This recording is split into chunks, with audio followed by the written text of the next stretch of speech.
With standard Type 2 charging and a 3.7 kilowatt onboard charger, 100% on the battery comes in at £1.60 with Economy 7. Or, if you get yourself one of these, a Zappy, you can charge it for free. With exterior styling, Volkswagen have been quite clever, as this is based on its petrol counterpart, of which they've sold thousands. The e-up does benefit from a high specification, including privacy glass and 15-inch alloys. Volkswagen have been quite clever in here too. The analogue battery gauge looks like a fuel gauge, and the power gauge resembles a rev counter, all very familiar.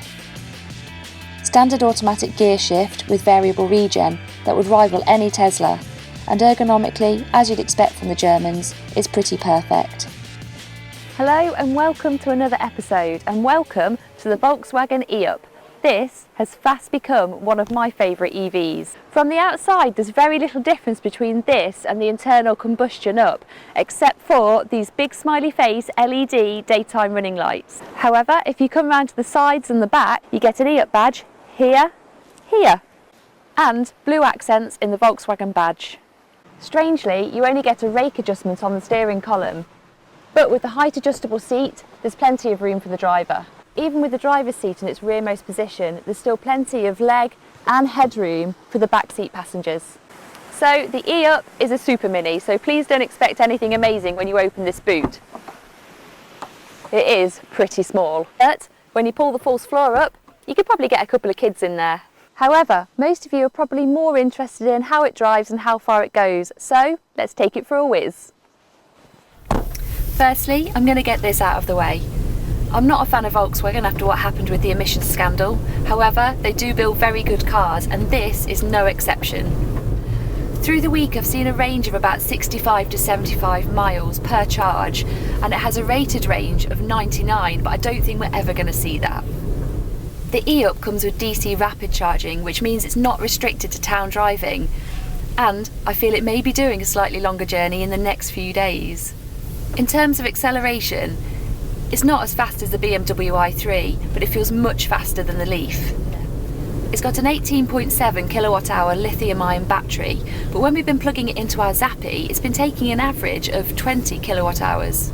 There is one massive downside to the e-up, and that is the price. New, it was £24,000, but this, with 10,000 miles on it, you can get for almost half the price.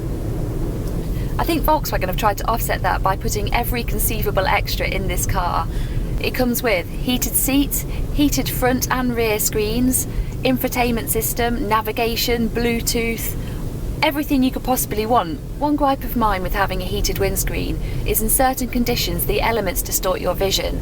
And it's not just mine. When James drove it, he found it affected his too.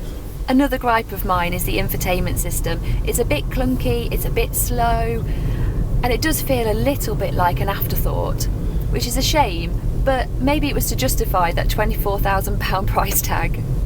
In my opinion, this car drives fantastically. It accelerates well, it corners well, and I think that's to do with the weight of the car.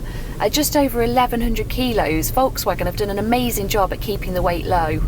Next good thing is the stereo. It really does sound good.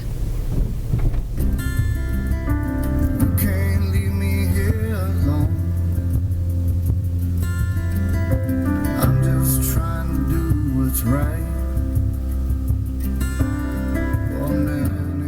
Unfortunately, you probably won't be able to buy one of these cars because, as you know, Volkswagen don't like selling electric cars, and there's only 171 in the country, this being one of them. Let's hope that times change and Volkswagen pull their finger out, because the e-up would be a winner.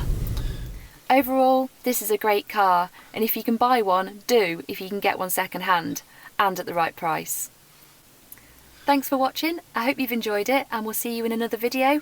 Don't forget to like and subscribe.